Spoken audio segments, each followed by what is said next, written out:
The David Pakman Show at davidpakman.com.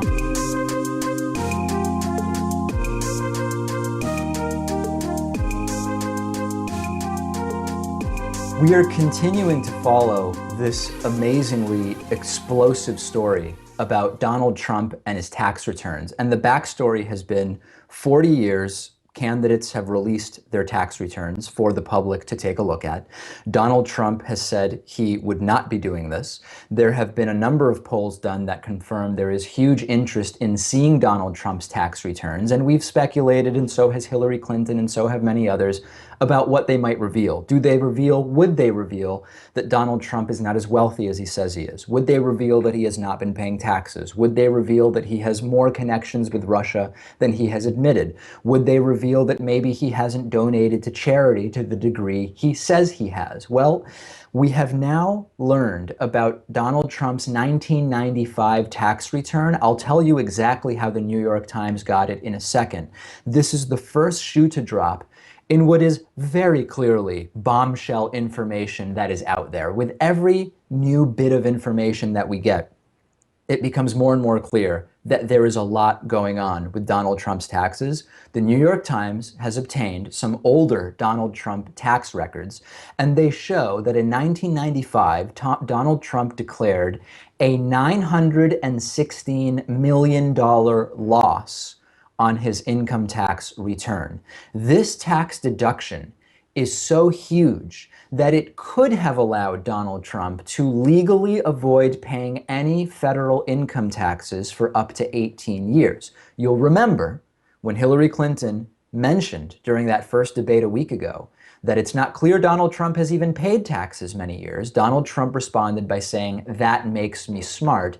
And indeed, the 1995 tax return at least would set Trump up to be able to avoid paying significant levels of federal income taxes. Now, how did the New York Times get these documents? The documents were mailed last month to Suzanne Craig, who's a reporter at the New York Times, who has written in the past about Donald Trump's finances. The documents were the first page of a New York State resident income tax return, the first page of a New Jersey non-resident tax return, and the first page of a Connecticut non-resident return. Each page contained the Social Security number of both Donald Trump and his then-wife Marla Maples. Now, the three documents showed up at the New York Times by mail with a postmark indicating that they were sent from within New York City.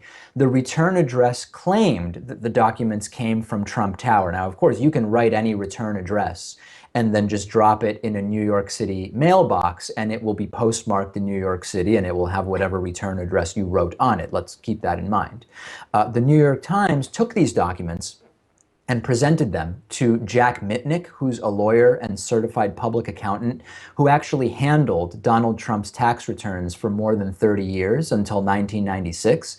Mr. Mitnick was listed on this New Jersey tax form as the preparer. He's now semi-retired and living in Florida, said he no longer has access to Donald Trump's tax returns, but that indeed the documents appear to be authentic parts of Donald Trump's tax returns, and that the signature purportedly on these documents is indeed his, okay? So let's take a look at a couple things here. First and foremost, I want to show you the bit of Donald Trump's tax returns where we see a $915.7 million negative adjusted gross income, okay?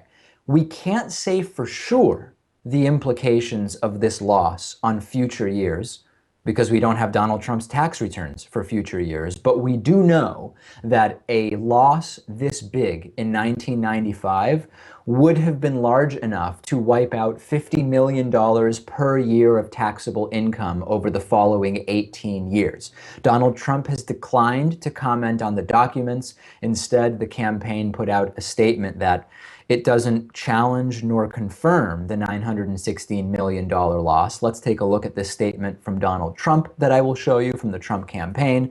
Mr. Trump is a highly skilled businessman who has a fiduciary responsibility to his business, his family, and his employees to pay no more tax than legally required. That being said, Mr. Trump has paid hundreds of millions of dollars in property taxes, sales and excise taxes, real estate taxes, city taxes, state taxes, employee taxes, and federal taxes. Mr. Trump knows the tax code far better than anyone who has ever run for president, and he is the only one that knows how to fix it. This is what people say when they are accused of not paying income tax. They say, hey, I pay plenty of taxes. There's sales taxes and excise taxes. This is the most common way that someone who is accused of not paying income taxes responds when it is true that they have not paid income taxes. Now, remember, Mitt Romney in 2012, having a 13% effective tax rate was considered a bombshell. How does this rich guy, Mitt Romney, get away with paying only 13% effective tax rate? It appears that Donald Trump may have paid zero for many, many years. Remember, and I'll put this tweet up on the screen for you, remember when Donald Trump complained that President Obama paid only 20% taxes on his $790,000 income, President Obama paying a much higher rate, at least in some years, than Donald Trump, on a fraction of Donald Trump's income, at least in some years. The biggest thing for me here is the insanity that Donald Trump has in some way vindicated Mitt Romney. Mitt Romney was sort of awkward at times. He had a difficult time connecting with voters. He was a rich guy who didn't understand a lot of the basic day-to-day things that normal people deal with. But he seems like a reasonable guy who paid his taxes, even though it was only 13% compared to Donald Trump. Also with Mitt Romney, you could actually check his business record and see that he was a good businessman. He was legitimately successful in business. I don't agree with the way that Mitt Romney took advantage of taking businesses apart and hurting many employees. I don't agree with the model personally on a moral level, but it was verifiable. We, of course, have no reason to believe that good business people make good presidents, and that remains with both Trump and Mitt Romney. But Mitt Romney's narrative was at least verifiable and true. This is a potential disaster for Donald Trump on many levels. Hillary Clinton appears to have been right. That's number one. Donald Trump, every indication is he's hiding something terrible in his tax returns. Number two, Donald Trump's businessman credentials are also called into question. Losing $1 billion in a year could be some kind of tax strategy, right? He might have paid in $1 billion of his personal wealth into his businesses, allowing him to show $1 billion loss, and then in subsequent years being able to use that loss to offset taxes on future income. That's one possibility, and it would be legal but incredibly manipulative and really, I would argue, completely unpatriotic. Or it could be that he's not as good of a businessman as he claims, and this $1 billion loss in a year was the result of bad business decisions. Either case is not particularly good for Donald Trump. The broader analysis is every day this is in the news, it is not good for Donald Trump, and my prediction is we will be hearing more about this. There will be more information surfacing. I want to talk now about the detailed look that we took last week into all of the statements and then immediate denial of those statements of Donald Trump in the first national presidential debate against Hillary Clinton. There is a brutal, absolutely brutal new Hillary Clinton ad that calls out Donald Trump for his lie-riddled debate. It's called Never Said That. It absolutely clobbers Donald Trump. Let's take a look and listen at that video. Donald thinks that climate change is a hoax perpetrated by the Chinese. I think it's real. I did not. Science is real. I do not say that. And all of this with the global warming and that, a lot of it's a hoax.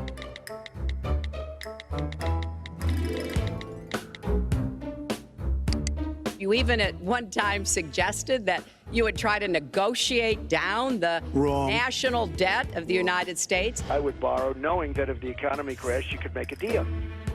I was against the war in Iraq, just so you put it out. The record shows otherwise. The record does not show that. Why is your judgment? The record shows that I'm right. Are you for invading Iraq? Yeah, I guess so.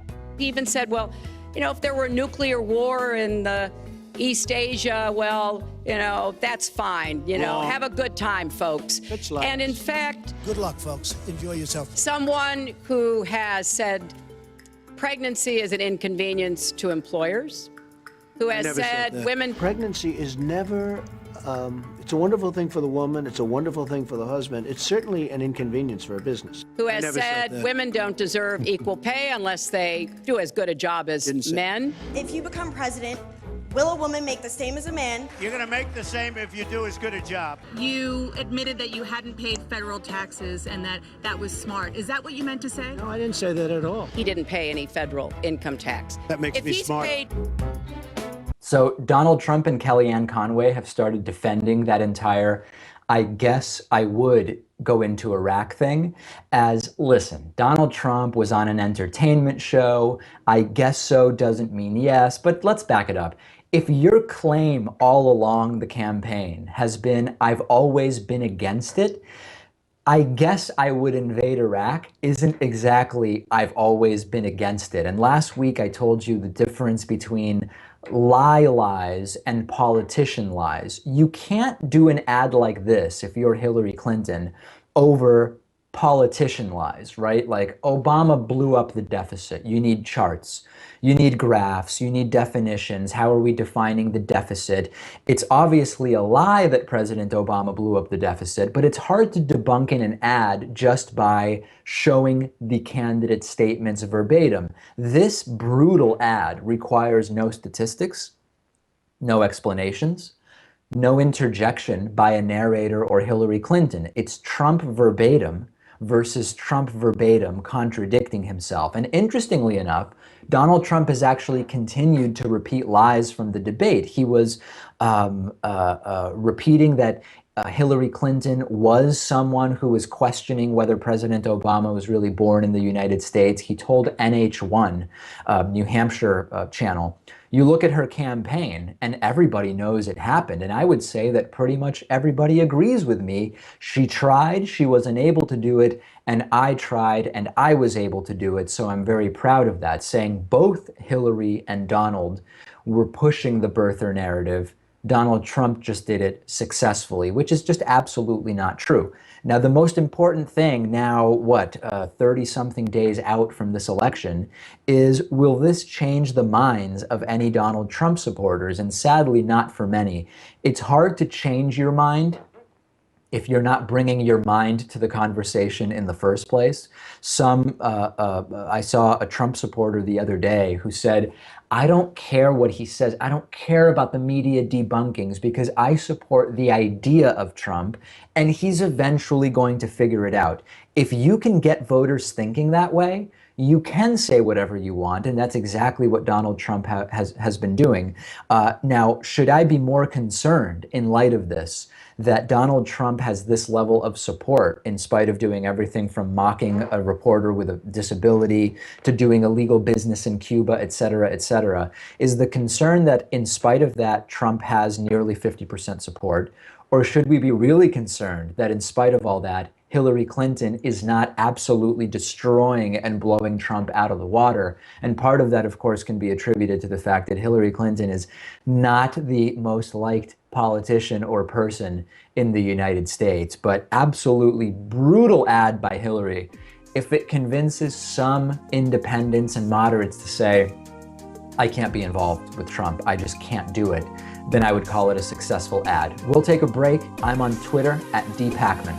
The David Pakman Show at davidpakman.com.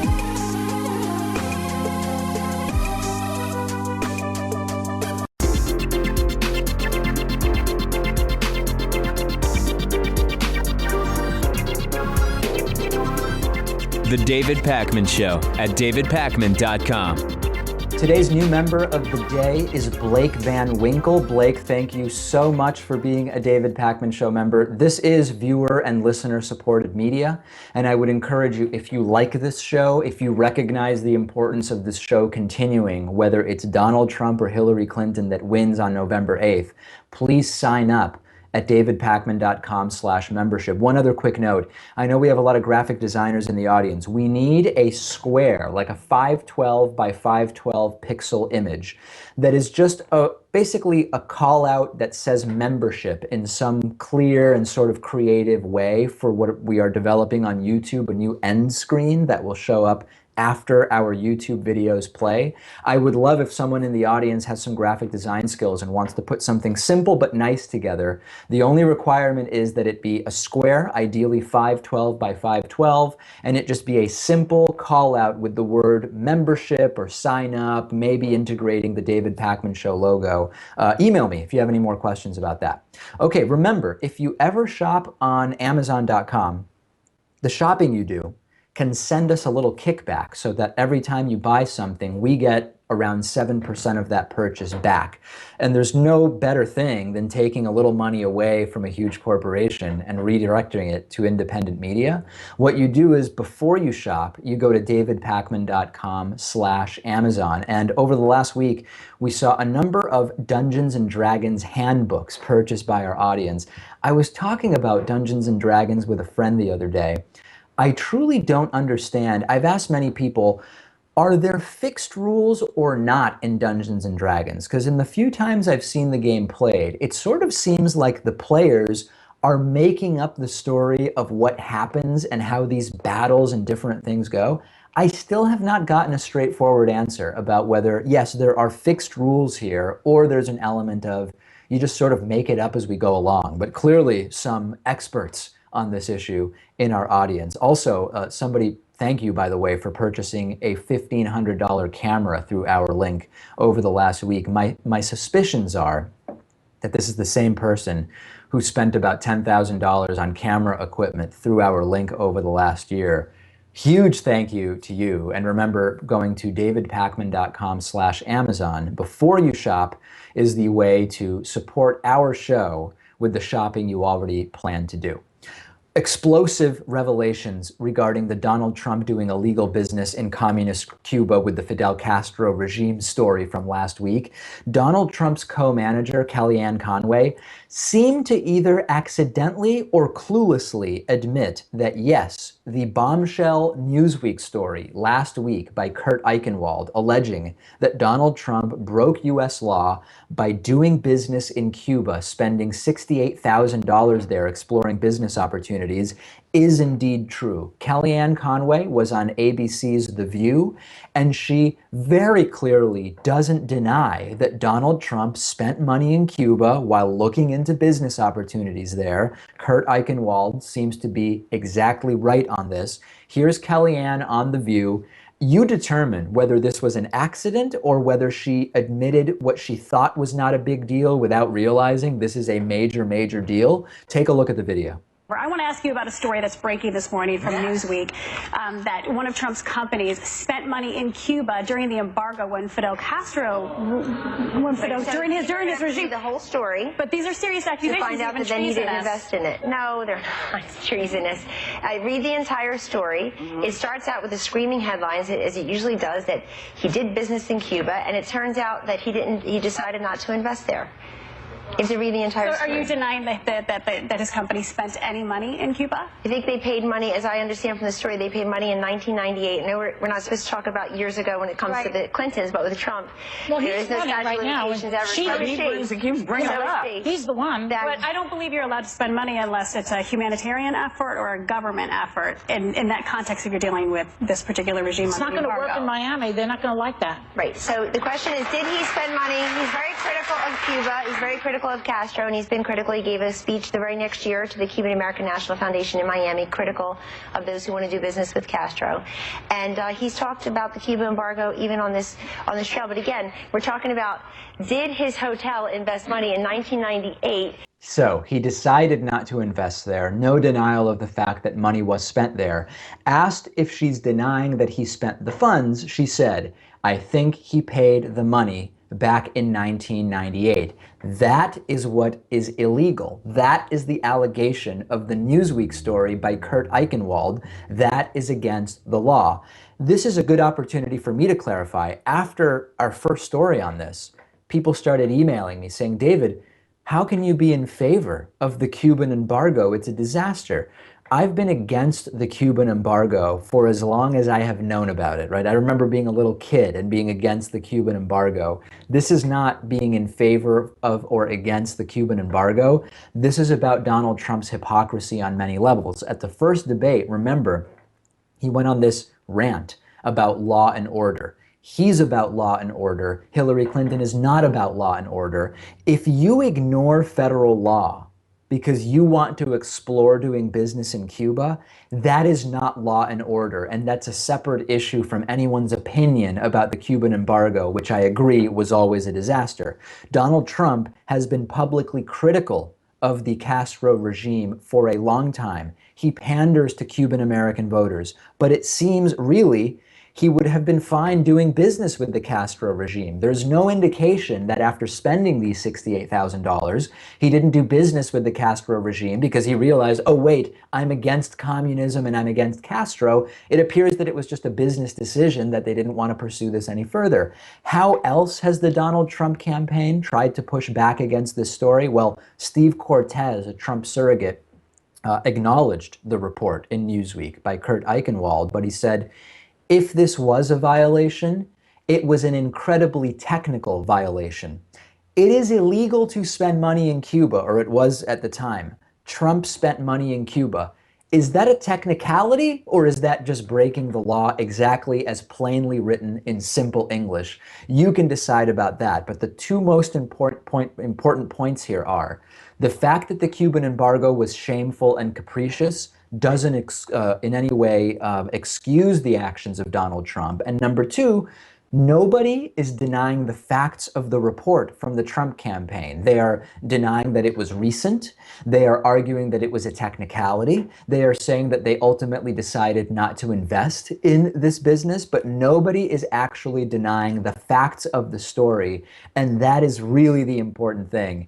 We're 30-something days out from the election. Florida is hugely important. If Trump does not win Florida, the path to 270 electoral votes is incredibly difficult. This could have an impact, no doubt about it.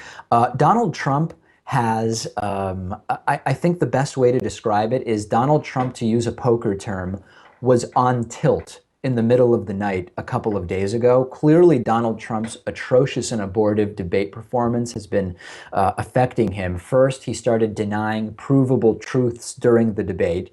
Then after the debate, he denied the denials, and he also denied some of the statements he made during that debate.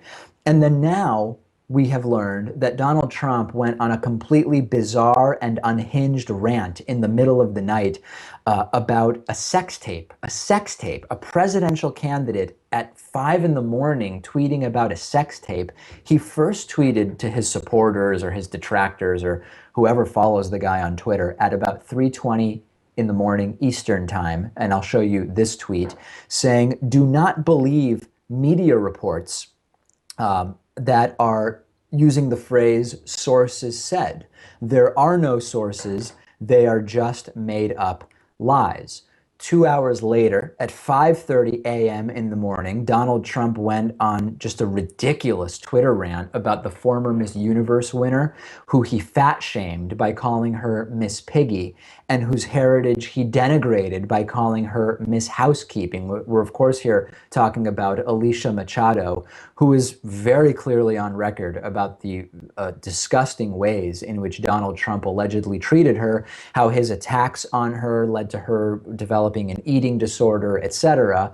And Donald Trump putting out a tweet here, which I will also show you, saying, did crooked Hillary help disgusting, check out sex tape and past, Alicia M., become a U.S. citizen so she could use her in the debate?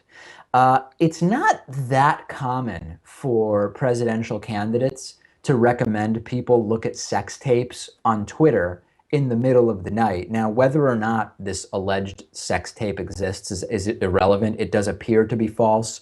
Alicia Machado appeared in a sort of risque scene on a reality television show. There doesn't appear to be any sex tape. That's not really the point, right? The real point is that this is disgusting. even many Republicans. I'll show you a tweet by a notable Republican strategist, Ana Navarro, who said, Trump's gone from erratic to unhinged, from vulgar to gross, from unfit to be president to unfit to be called sane. Does anybody else see a pattern here? When Donald Trump is alone and allowed to just think and tweet, we see the real Trump, right? We see the self-destructive Trump.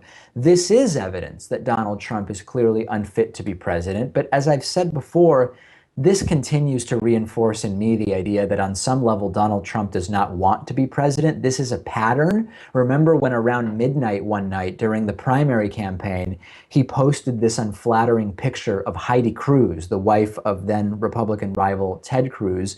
These are not presidential actions. These are not logical actions for a 70-year-old man to be participating in.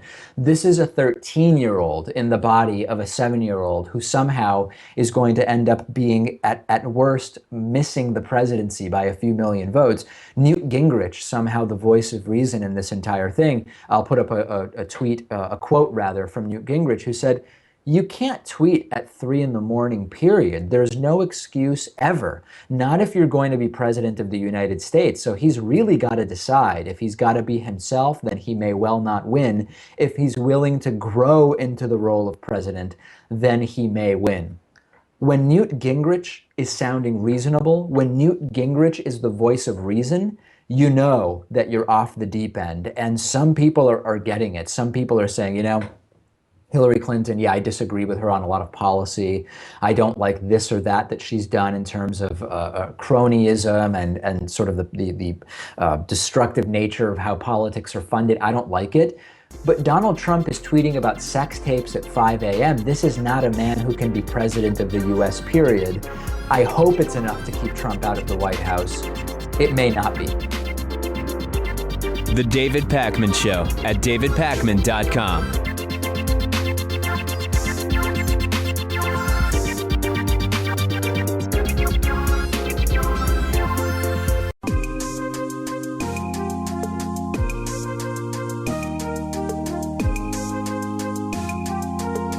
Welcome back to the David Pakman Show.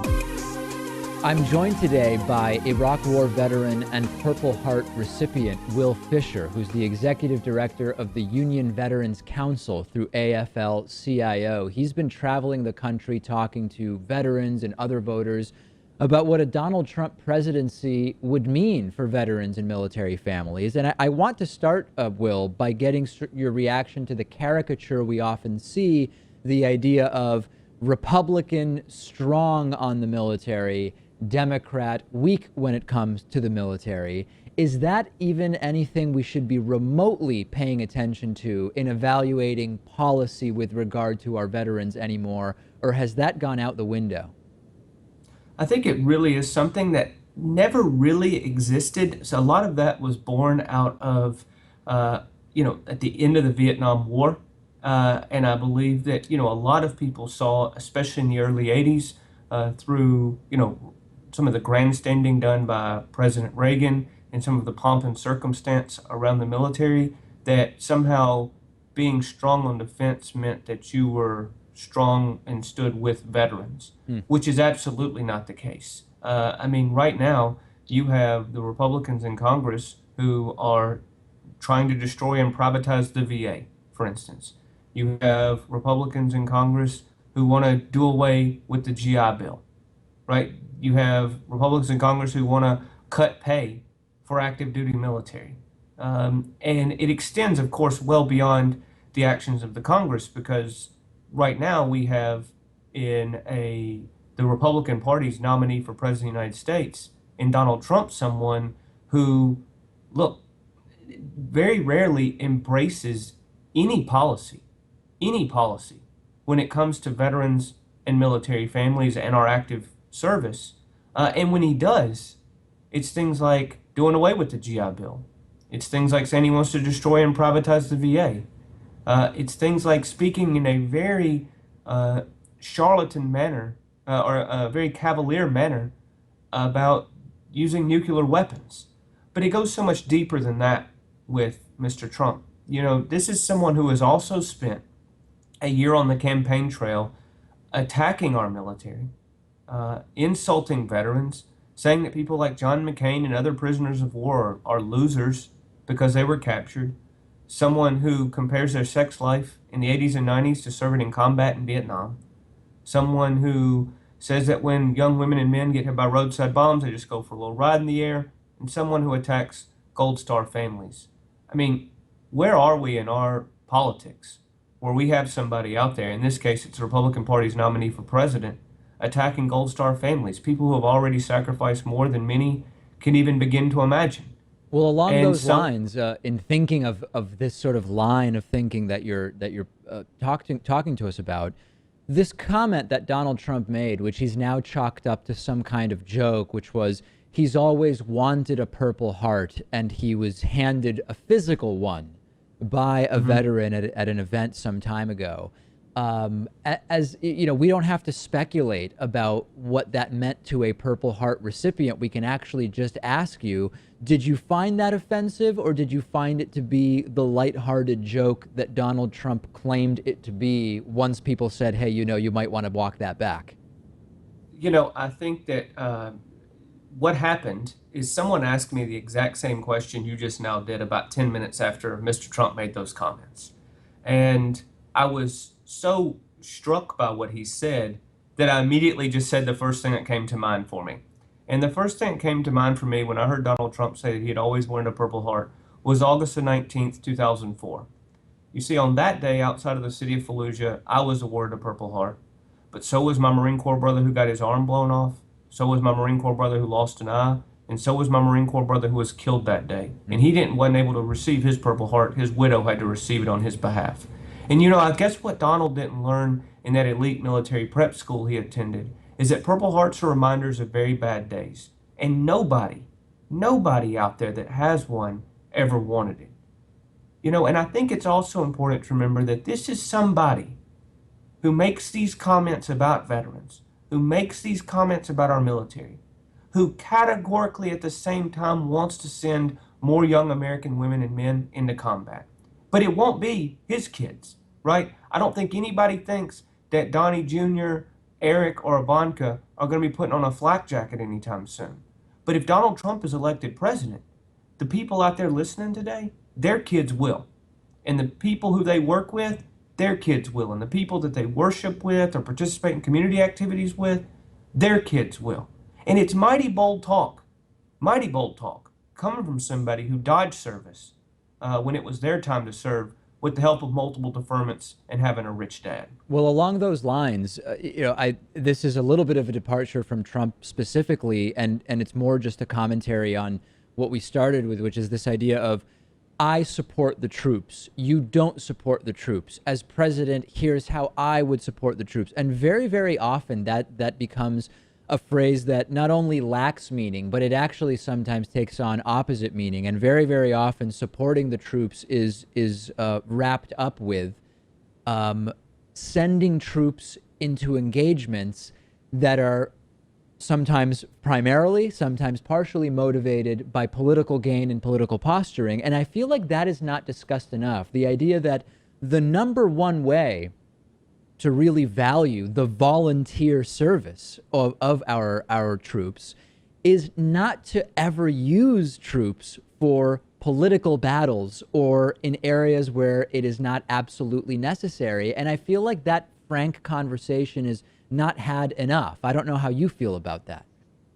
Absolutely. Well, I think that one thing that is important to understand that we always try to focus on is lifting up the fact that the veteran class and the working class are one and the same. That the veteran class and the working class are one and the same. And to your point, look, make no mistake about it, right? Make no mistake about it. The exact same people who are more than willing to send the working class all over this world to fight wars with our blood are very often the exact same people who are more than willing to amass fortunes off the sweat and labor of veterans once we get back home. It's easy for a politician to stand up in a truck bed or on a stage giving a speech and talk about how much they support veterans. I mean, anybody can say that. I support the troops. I want to honor the sacrifice of troops and veterans. Look, I put them in my TV commercials, etc. But then how often are those exact same people who we hear so loudly talk about how much they support veterans, the exact same people who work day in and day out to do things like destroy and privatize the VA, to get rid of veterans' job training and education benefits like the GI Bill, but also deny veterans the ability to have a voice on the job, the ability to collectively bargain and have access to a career, to a good job that allows a veteran to live with life with dignity and live out the American dream that we fought to protect and defend. You know, then that's something that's, I think, very important also in this race for the presidency. Hillary Clinton does not view veterans or the working class as political props. Rather, she looks at us as human beings, right? That's why as First Lady, it was Hillary Clinton who was raising awareness around issues affecting Gulf War veterans. That's why it was Senator Hillary Clinton who was championing legislation like the 21st Century GI Bill. And it will be President Hillary Clinton who will work to expand veterans' job training benefits, education benefits, and under no circumstances allow our VA to be destroyed and privatized. And even deeper than that, going back to a point I just now made, Secretary Clinton fundamentally understands that what a veteran needs access to more than anything upon returning home is not a yellow ribbon. It's not a standing ovation at a football game. What a veteran needs access to more than anything is a good job, and a good job that allows that person to live a life with dignity. Will, in the limited time we have left, yesterday I was watching this town hall, or recently I was watching this town hall that President Obama did with members of the military, and I picked up on some pretty significant skepticism from many of the troops in the room, who clearly were being respectful to the president, but they had questions that were, if not adversarial, certainly evidence that they were very skeptical of the president's policies.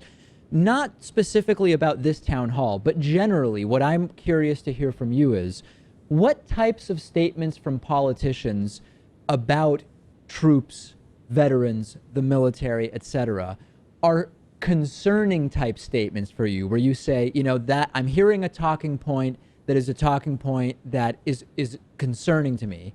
And what types of statements from politicians are the ones that you are more likely to hear as, oh, that could be a good thing? Mm-hmm. I think it's a great question. I think the ones that make me the most wary are very often the ones that you hear from these folks that are always banging the drum for more war. When they use their quote-unquote support for the troops as an opportunity to make inroads into talking about going into more wars and creating more veterans, right? And I think the conversations that veterans are interested in, the conversations veterans want to have, go back to those class issues. What is this elected official doing to enable me to join with my fellow veterans, to join with my fellow, working class neighbors and colleagues to build out a better life for ourselves and live out the kind of life that we want, that we need, and that every person should be entitled to.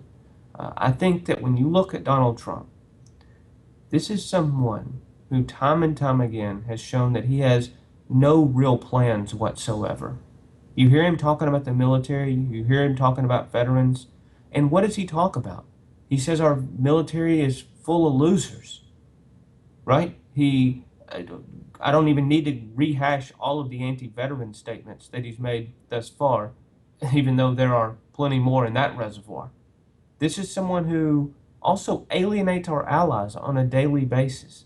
This is someone who also, for some weird reason, has this obsession, including in the debate the other night, of seizing every opportunity he can to fan dance for an authoritarian dictator in Vladimir Putin. Donald Trump is categorically unprepared to be president of the United States. He's mendacious, he's capricious, he's a chicken hawk charlatan, and he knows nothing of what veterans and the working class in this country face, and he has no plan to bring about the changes that we need. Hillary Clinton, on the other hand, is aptly prepared to be President of the United States and Commander-in-Chief. She has a plan to keep Americans safe. She has a plan to defeat our enemies and a plan to bring people together to make those things happen. And Hillary Clinton also has a plan and has a track record of standing with veterans and with the working class, and that will continue long after she's occupying the Oval Office. We have been speaking with Iraq War veteran and Purple Heart recipient Will Fischer, Executive Director of the Union Veterans Council through AFL-CIO. Will, thanks so much for talking to me today. Hey, I can't thank you enough. I look forward to doing it again sometime. The David Pakman Show at davidpakman.com.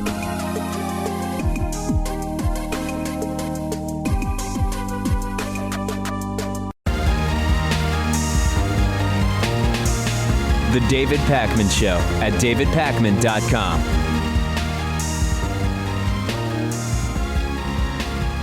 All right, friends and enemies and detractors, we've got to have a conversation about Libertarian presidential candidate Gary Johnson. Gary Johnson is polling really, really well among millennials. He's kind of doing pretty well among Bernie Sanders supporters as well.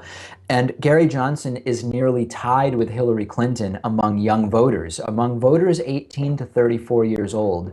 Hillary Clinton's polling 31. Johnson 29 and Trump 26, according to a recent Quinnipiac poll. Some of Gary Johnson's ideas at face value seem somewhat progressive, or maybe at least appealing to progressives. He's mostly in favor of abortion rights. He's mostly in favor of LGBT rights. He wants to reduce the U.S. military footprint around the world. He's pro-marijuana. He wants to scale back the war on drugs. He doesn't have a clearly clinically insane running mate, which is a really nice thing. I get it, right? I mean, libertarians have overlap with progressives, even if for different ideological reasons sometimes.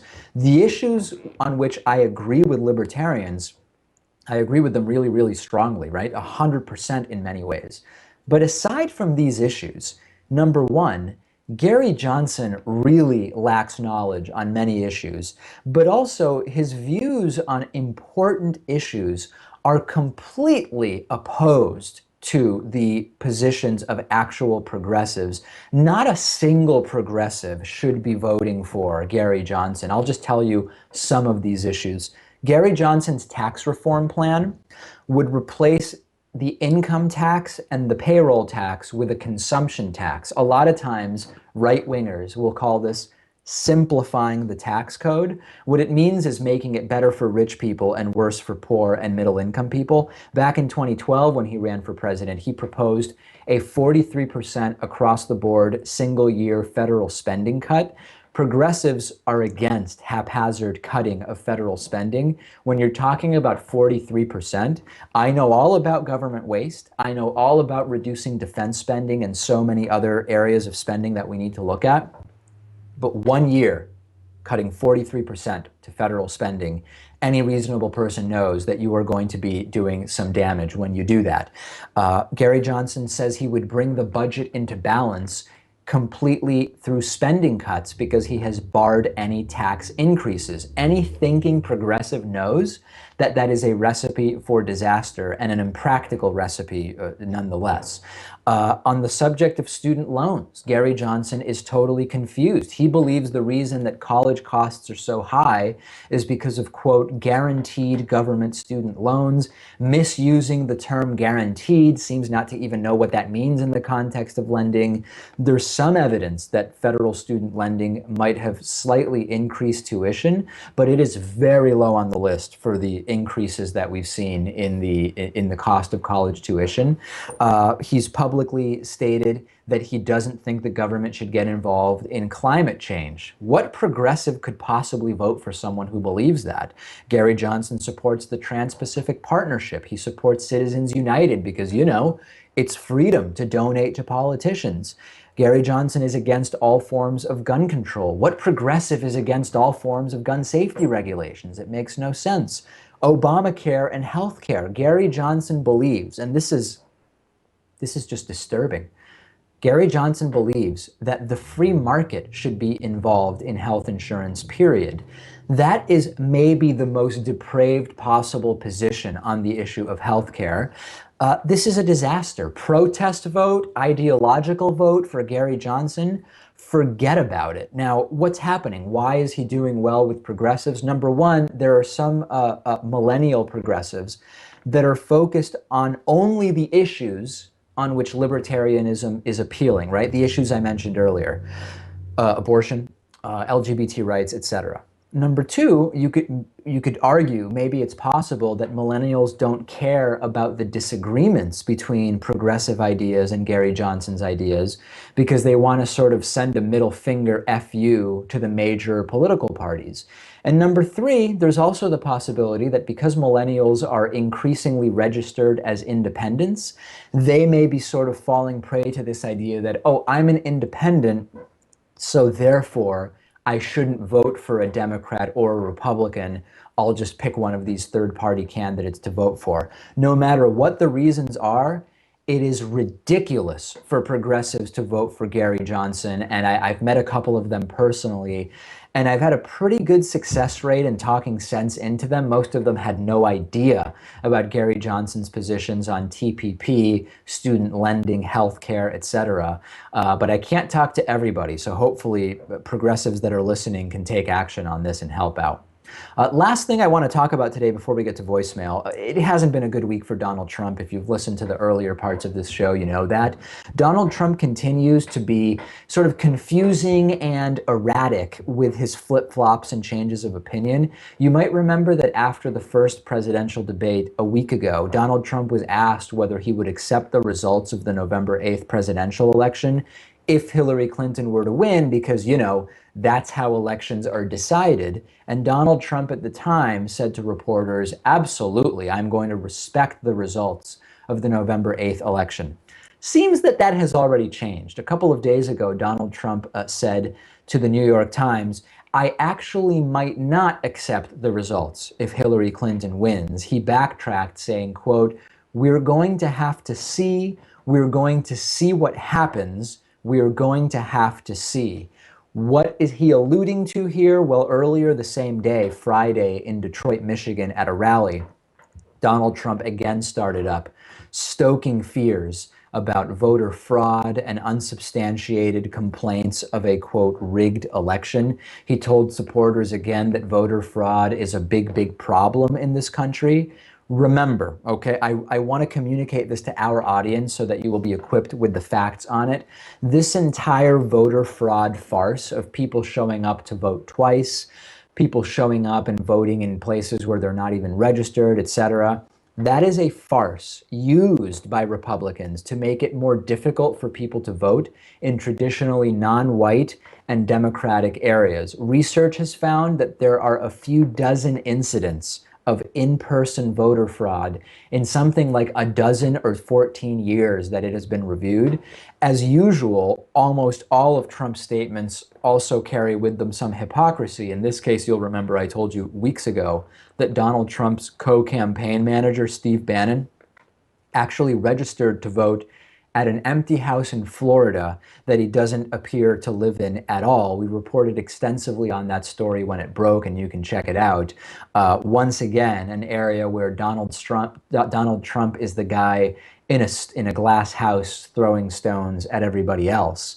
It is incredibly disturbing, and in the background, you might have noticed, I know that they've been quiet deliberately, amongst all of these outrageous comments from Donald Trump, Senate Majority Leader Mitch McConnell, Speaker of the House Paul Ryan, they are very much under the radar, and they've both said, we're voting for Trump, we support the Republican nominee, but they've both had significant problems with individual things that they've both done. They are completely under the radar at this point, and it's abundantly clear what is going on with them. This is not a good candidate for the Republican Party. And again, Donald Trump setting up to explain away a loss on rigged elections and voter fraud that absolutely doesn't exist. He's worried. He is very, very worried, and we will have tomorrow for you. We have one new poll post-debate polling, but I want to give time for a couple of new polls I understand will be coming out between tonight and tomorrow. Tomorrow we'll review the post-debate polling between Donald Trump and Hillary Clinton and see how that first debate affected things. I do have a voicemail number that you can call any time of day. 219-2-DAVID-P is the number. Let's take a listen to this voicemail. Hey, David. You know, you always talk about on your show about obesity and how it's an epidemic in America. So do you think that maybe food advertisers might be responsible for some of it simply because of the deceptive nature of food advertising? How, you know, burgers from McDonald's are uncooked, only cooked on the outside, and, you know, they'll use blowtorches to melt the cheese on the edges, make everything look super duper nice, when in reality, they're just serving you crap, quite literally, which is why people are being obese. What are your thoughts on this? Yeah, I mean, the thing is, obviously advertising has a role to play in glorifying unhealthy foods, etc. But they have food advertising in other countries as well. I know different countries regulate it in slightly different ways. So there's probably some role that food advertising is playing. Depicting people with these huge sodas makes it seem like a reasonable thing to drink a 32 or 64 ounce soda when it really isn't. But it is not all that is to blame, because other countries with far lower obesity rates also have food advertising. On the bonus show today, I'm going to talk about a story that speculates about sabotage, or as William Shatner says it, sabotage, involving SpaceX and space exploration. We will talk about that. I've also got a really, really funny story involving a road rage incident I was involved in and was able to, I think, really productively diffuse. DavidPakman.com/membership is how you sign up for the bonus show. And today's bonus show is an excellent one.